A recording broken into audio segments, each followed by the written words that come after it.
Please turn over the first side of the scriptures, the fourth line from the bottom. Please read the scriptures. Chapter 1. The Dharma Assembly of Great Nobles. Thus have I heard, once, when the Buddha lived upon Vulture Peak, near the city of Rajagriha, he held an assembly with many great bhiksus, 12,000 in total. We see this place. After opening 3 points, we also omit it. I have talked about it many times in the past, and everyone is familiar with it. What are we going to learn from the scriptures today? This is what we focus on this moment.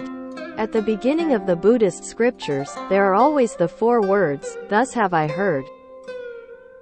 The meaning of these 4 words is very deep and very broad, and it is really indescribable. What is thus? Ancient virtues explain to us, the simplest way of saying, the sutras like this are what I personally heard from the Buddha. This is the simplest way of saying it. Who I am. Venerable Ananda called himself. When the world-honored one was alive back then, there was no record of his lectures, just like the old Chinese Confucius who gave lectures when he was alive. After the Buddha passed away, his disciples and students felt that what the teacher said in his life is too important for all sentient beings. And it is a pity that what he said can't be drowned in this generation and cannot be passed on. So the students held a meeting to discuss how to spread all the scriptures spoken by the Buddha forever, and thus came the practice of gathering. When gathering scriptures, we must rely entirely on the memory of the people at that time. Do you know that the Buddha taught the Dharma for 49 years? Is there any person who can remember what he said in the 49 years?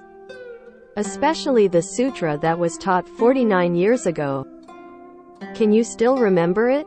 I am afraid that in this world of ours, there is no one to be found. Don't talk about 49 years, I'm afraid you have completely forgotten what was said 9 years ago, and you can't even remember it. Fortunately, among the disciples of the Buddha, Venerable Ananda has a particularly strong memory ability. Ananda is indeed very good at this ability. After listening to it once, he will never forget it. Therefore, when they assembled the scriptures, everyone recommended Ananda to come out and re-teach and recount what the world-honored one had said all his life. The scriptures, repeated again. Just like we practice teaching again now. The audience are all great arhats, great disciples of the Buddha. These people came to listen to what Ananda said, and testify to Ananda. At the first gathering, 500 arhats came to listen to Ananda's explanation. Even among these 500 people, if there is one person who raises an opinion saying, "Ananda, this sentence does not seem to be said by the Buddha, so it must be dropped, it needs to be changed."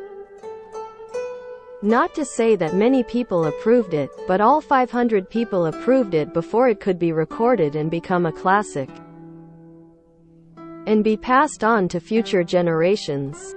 No one person can object. This is to win the trust of future generations. When people of later generations got the scriptures, they respected them. Ananda repeated the teachings, and it was no different from what the Buddha said. So at the beginning of the sutra, "Thus have I heard." There are many meanings in this, you can refer to the Ancient Virtues commentary.